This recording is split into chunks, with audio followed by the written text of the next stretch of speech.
Nagpalabas na mga kababayan ng reaction si Speaker Martin Romualdez, yung Kabataan Party List, si Raul Manuel, saka siyempre si Senator Nagbabagang mga balita at pagtalakay sa mga isyu na lipunan. Bulsa, opinyon, banat at paglalantad sa katotohanan. Bulsa, what you see is what you get. You decide.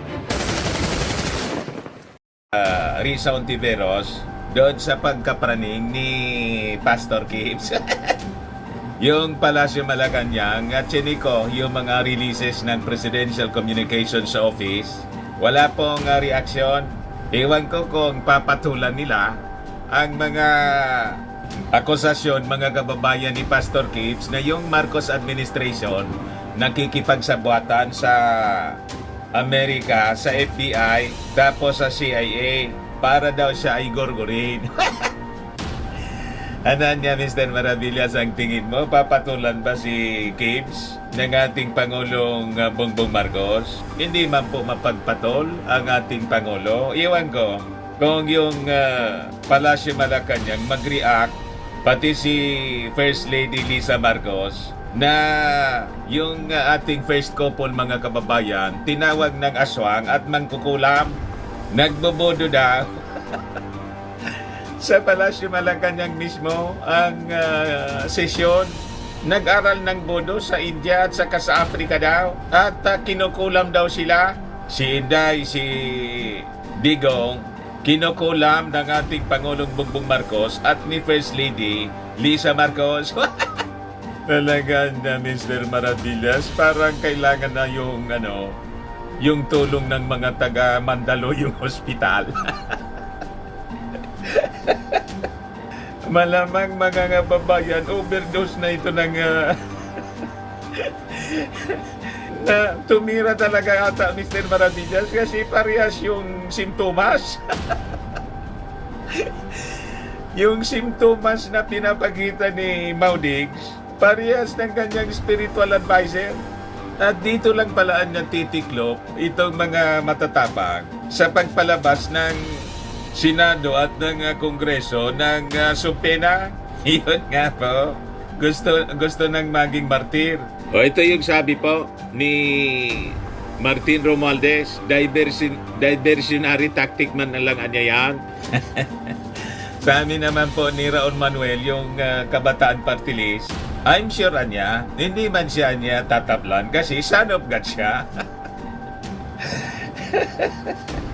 Sa amin naman po ni Risa Ontiveros, chila nga niya, tuloy ang hirig sa Senado. At pag hindi siya niya mag-appear, iko-contempt namin siya. Ano, chill pala, sabi. At pag na-contempt niya siya, ipapa-aristo namin siya. Ayan po, sabi ni Risa Ontiveros. Tumiklop niya, Mr. Maravillas, kay Risa Ontiveros lang pala. Hindi niya ma-stop ng Son of God. Ang tawag na ng ating mga kababayan po sa sa social media, hindi na appointed, disappointed. Disappointed Son of God, mga kababayan. But before ko, mga kababayan, ibigay sa inyo yung full story, click subscribe muna dito sa ating YouTube channel and hit the notification bell para lagi kayong updated sa mga mainit na balita. Huwag na rin po ninyo na-skip yung ating mga commercial ads para tuloy-tuloy lang ang pagunlad ng bagong Pilipinas. Sa mga naghanap po ng malinis and spacious fitness gym, punta lang po kayo sa aming Colossal Fitness Gym. We also offer Grab Car Rental with our brand new 2023 model ng Toyota Innova. We also accept booking for those who are planning to travel via PAL, Cebu Pacific, and other airline companies, local and international. And bills payment for Meralco bills, Aleco bills para dito sa amin, PLDT, etc. Kahit saan bansa po kayo gustong mag-travel, pwede na kayo magpa-online booking dito sa amin, bumili ng ticket. Pati sa booking sa mga hotels, nagbo-book na rin po kami. May Paymaya kami rito, may Bayad Center. Ang Colossal Fitness Gym is located at 3rd floor Security Bank Building, Lanco Business Park, Legazpi City, Albay. For inquiries, look for Chilon Maravillas. Contact number 0966-802-0949. Ito yung aming Innova po na service ngayon. Lagi na pong matao sa aming gym. Na-set up na rin yung mga bagong equipment. May treadmill na rin po kami. Ito naman po yung bagong product, bago naming product na binibenta online. Negosyo siya ng aming anak na architect entrepreneur, Riz Maravillas. Eye Glow Serum. Whitening po siya. Tingnan ninyo yung epekto sa kanyang mukha. Oh. Before and now. Contact nyo na lang po yung anak ko sa FB, Riz Maravillas, para sa inyong mga inquiries. Ito naman po, ito naman po, Firmax Firming and Lifting Cream. Mainam po ito sa mga pains, paninigas na mga kaso-kasuan. Pahid-pahid lang po sa mga pulses and affected area. Ito, Automax Radiant Serum. Sa mukha naman yung application. Anti-aging po siya. You will look 10 years younger than your age. Sa mga cancer patients naman po, baka lang gusto ninyo itong itry. Ningxia Red Mixed Fruit Drink. Hindi man po siya gamot, food supplement siya. Kaya lang, gawa siya mga kababayan sa goji berry. Yung goji berry may anti-cancer properties. Ayos pa? Ayos na ayos anya Mr. Maravilla. So balikan natin yung ating kwento mga kababayan. Yung sobrang pagka-praning at parang nasisiraan na po ng bait siya. No? Si Kibs, walang tiwala sa kanyang Diyos po na kaya niyang i-stop. Wala nang epekto po. Talagang tama yung mga analysis natin na ang natira na lang kay Kibs po, kili-kili power na lang. O diba? Grabe po ang pagkapraning. Mga taga Davao. Kala ko ba, mga taga Davao, matatapang? Taranta yung mga matatapang ng Davao. Yan kasi gawa kayo kasi ng sarili ninyong problema. Parang kumuha kayo ng batong iniampas ninyo sa ulo ninyo. Tapos idadamay ninyo yung ating Pangulong Bongbong Marcos, si First Lady Lisa, pati si Martin. Kinaladkad ninyo sa problema ninyo. Hindi man nakakaano sa inyo. Wala ngang sinasabi sa inyo. Ngayon lang, kasi kinaladkad ninyo, siyempre, didipinsa po si Martin. Sabi ni Martin Romualdez, diversionary tactic ngayon yung ginagawa ninyo. Ayan po. Diversionary tactic, Romualdez debunks Quiboloy's unfounded claims of Marcos government US collusion against him. Imagine, nagsabuatan daw yung administrasyong Bongbong, tapos yung Amerika laban sa kanya. Ano naman yung motibo? Bakit pag-iinteresan siya ng ating Pangulong Bongbong? Yung kaso niya po sa Amerika, wala mang kinalaman doon yung ating Pangulo. And I think hindi pa Pangulo yung ating PBBM. Nasadlaks na siya sa patong-patong na problema sa Amerika. Tapos idadawit niya ngayon. Ginawa pang aswang at mangkukulam, nagbubudo daw. You see? Naging katawa-tawa po. Comedy yung yung naging official statement ni Kibs. Ito yung malamang successor ng ating Pangulong Bongbong. Pinag-iinitan ng mga taga Davao. Yung mga politiko man lang na iilan. May mga taga Davao po, in majority siguro sa mga leaders ng Davao, other than yung aliado kay Kibs at kay Maudig. Sumusuporta po sa ating administrasyon. So sabi rito po, House Speaker Martin Romualdez refutes Pastor Quiboloy's claims of Marcos government collaboration with the U.S. to harm him, asserting adherence to constitutional laws. Quiboloy alleged a plot involving U.S. agencies, President Marcos Jr.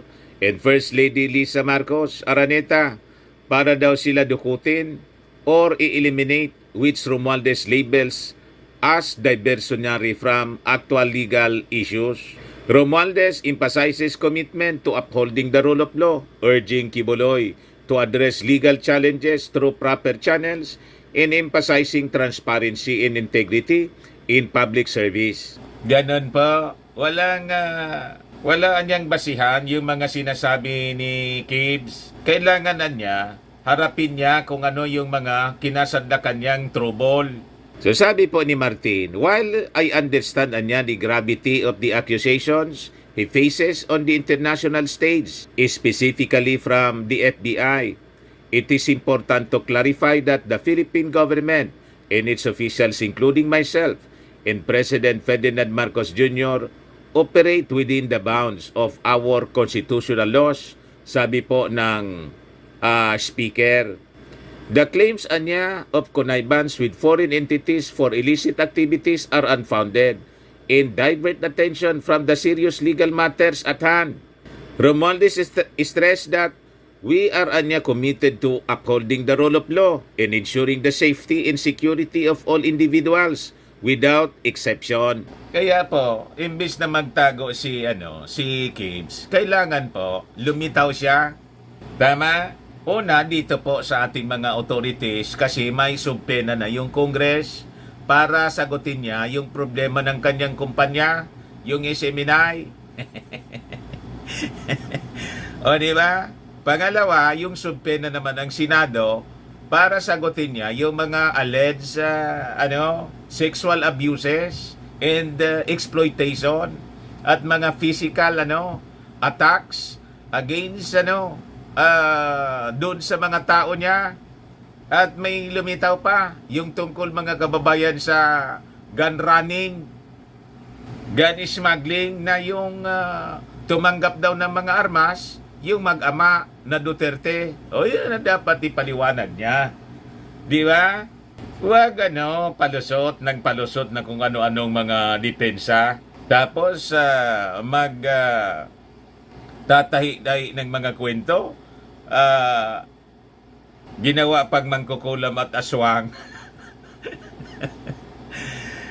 Yung ating Pangulong Bongbong at si Lisa. Our focus remains on serving the Filipino people and fostering relationship that benefit our nation, devoid of any engagement in criminal activities, sabi po ni Martin. Romualdez encouraged Kibuloy to address his legal challenges through the proper legal channels and respect the legal processes in place. Tularan niya dapat si itong mga Duterte at barkada niyang si Gibbs. Tularan nila si Dilima. Tingnan niyo si Dilima, kababaing tao, nagpakulong. And after 6 years, mga kababayan, nakalabas siya kasi unfounded. Mahina yung ebidensya laban sa kanya, yung drug cases po. Buti pa yun, hinarap yung kaso po squarely. Hindi nagtago si Dilima. Malamang iboto si Dilima ng mga manalong muli, mga kababayan, si Dilima pag tumakbo sa pagka-senador uli. Kasi pinakita niya yung talagang tapang. Yan ang matapang. Bicolano yan po si Dilima. Although hindi ko yung kalyado. Di ba? Dilawan kasi, pero nagpakita ng tapang. O yung mga senador na nakulong, si Jinggoy, si Bong Revilla, si Erap nagpakulong, si GMA. Buti pa ito, matatapang na totoo. Pero yung mga taga Davao,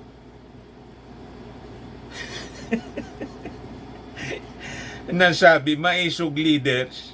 Paano naging maisog ang ganyan? Ayaw humarap sa usgado?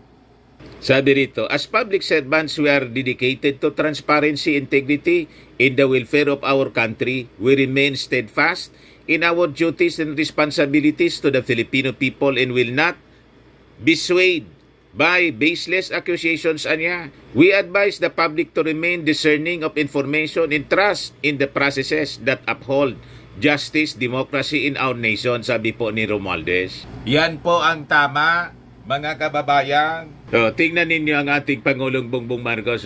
Today at 1:20 p.m., binigyang diin ng Pangulong Bongbong Marcos na palakasin pa ang airport to New Clark City Access Road, ANAR, ang posisyon ng Clark bilang investment at tourism destination. Sa inspeksyon na kanyang giisinagawa, ngayong araw nagpasalamat din si PBBM sa Bases Conversion and Development Authority para sa mga hakbang nito para gawing sentro ng ekonomiya ang mga dating military land at sa patuloy nitong kontribusyon sa modernisasyon ng ating sandatang lakas. Yan po ang ating Pangulo na sabi aswang. Sige lang po ang trabaho po. Walang epekto sa kanya yung mga paninira, propaganda. Yan ang leader. O di ba? Talaga niya ito mga maisog leaders. Yung si Inday, tawag kay Romualdez, tambaloslos. Tapos naman si Kips ang tawag sa First Family, aswang mangkukulam. You see, mga kababayan. Pero hindi po nagpasindak siya, no? Si Risa Ontiveros. Sabi ni Risa Ontiveros, sabi rito, no chill. Amid facing kill plot, Pastor Kibuloy gets a warning from Senate Deputy Minority Leader Risa Ontiveros to either show up in the next hearing on March 5 or face arrest. Ayan o. Our next hearing anya is on March 5 and if Mr. Kibuloy does not show up, I will cite him in contempt and have him arrested. Ngayon wala pa nga pong hindi pa man nasa cite in contempt kasi kakalabas pa lang ng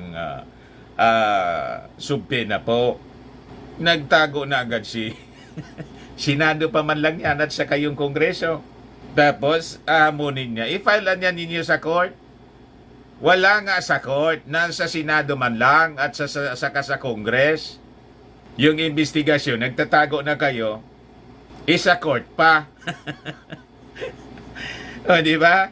O ngayon, sabi naman po ni Raul Manuel, I'm sure anya, God will protect him. Kabataan Party List Representative Raul Manuel, thesis self-proclaimed appointed son of God, Pastor Apollo C. Kibuloy, who claims to be facing a death threat. If indeed anya, if he indeed is an appointed son of God, as he claims to be, I'm sure God will protect him from a kill plot if it's real. Pero natakot na ata siya sa subpena ng House at Senate because either he appears in the committee hearing or he will be arrested. Ayan, nakantsawan ka tuloy. Tulad ng sinasabi ko doon sa unang video natin, ano yung kinatatakot ni Gibbs? Unang-una, yung kill plot, hindi yung tatalab sa kanya. Yung bala po, hindi tatalab sa kanya kasi son of God siya. Sabi niya yon. So, hindi siya naniniwala mismo sa kanyang mga declaration na powerful siya. May kapangyarihan siya eh. Kaya niyang patigilin yung lindol at ang daming naniwala sa kanyang stop. Pero ito ngang subpena ng Senado at Congress, hindi niya ma-stop. Pati yung paghanap sa kanya, inanting siya ng FBI at saka CIA. Hindi niya ma-stop. Kasi kung kaya niyang istopin yan, di sana hindi siya nagtatago ngayon. Ayaw nga niyang ipakita yung mukha niya po. Nakita ninyo doon sa video po, file photo yon. Hindi siya live or recorded video. So anong ibig sabihin nun? Sa kanyang mga sinasabi, lahat ng kanyang mga sinasabi na siya appointed son of God at may kapangyarihan siya to stop. Hindi man totoo. Kasi kung totoo, di sana naniniwala siya doon sa mismong sinasabi niya. Hindi sana siya nagtatago. Ayan tuloy, malamang tuwang-tuwa ngayon si Vice Ganda. Pumapalagpag si Vice Ganda. Mga kababayan na kinakantsawan niya noon. Ayan man lang po, mga kababayan. Abangan na lang natin kung papatulan ng Palasyo Malacanang. Although, sa aking feeling po, parang hindi po i-dignified ng ating Palasyo Malacanang malamang itong mga nakakatawa na akusasyon po at deklarasyon ni Pastor Gibbs. Ako po si Dante Maravillas. Bye-bye po. God bless.